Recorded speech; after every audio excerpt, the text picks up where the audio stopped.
اکبر جوبا بولن پالا۔ السلام علیکم ناظرین، دوڑ سے خبر شامل کرتے ہیں قادم حسین پہور کی۔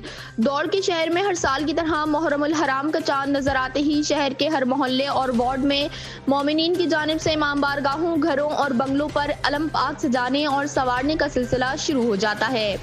یکم محرم الحرام سے 11 محرم الحرام تک روزانہ کی بنیاد پر دوڑ کی مختلف امام بارگاہوں سمیت مرکزی امام بارگاہ سجادیہ میں ذکر اہل بیت، مجلس اور ماتم کی محافل منعقد ہوتی ہیں۔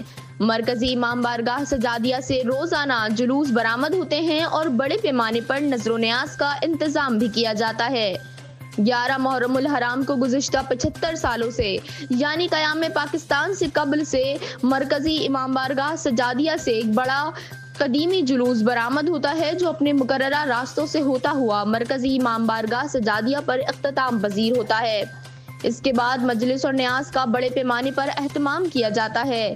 اس سال بھی 11 محرم الحرام کو مرکزی جلوس روایتی جوش و عقیدت کے ساتھ برآمد ہوا جو مقررہ روٹ سے ہوتا ہوا مرکزی امام بارگاہ سجادیہ پہنچا۔ جلوس میں علم ذوالجناح شہزادہ قاسم کی سیج، معصوم علی اصغر کا پینگھا اور دیگر زرہ پاک کی زیارتیں شامل تھیں۔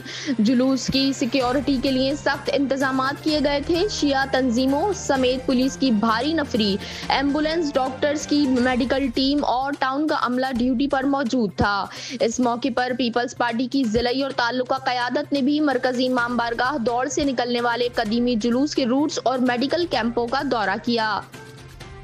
دورہ کرنے والوں میں ضلعی صدر پی پی سالم خان زرداری، علی اکبر جمالی، چیئرمین ضلع کونسل شہید بنظیر آباد حاجی ابرار حسین گرجانی، صدر پی پی تعلقہ دوڑ، چیئرمین ٹاؤن کمیٹی دوڑ چودھری وسیم افضل راجپوت، ظفر علی زرداری، صدر ٹاؤن کمیٹی دوڑ، محمد یاسین بروہی، غلام حسین دیناری، سردار علی گل دہنو، نائب صدر پی پی تعلقہ دوڑ، جہانزیب ابرار گرچانی، علی غلام مری information secretary P P taluka Daur, Munir Abbas Zardari deputy information secretary municipal corporation Nawab Shah, Bashir Ahmed Zardari deputy information secretary P P taluka Daur, Ghulam Shabbir واسوانہ، Ashfaq Ahmad گرجانی، Sajjad علی سولنگی، جمیل سرور ابڑو اور حب علی چانڈیو شامل تھے۔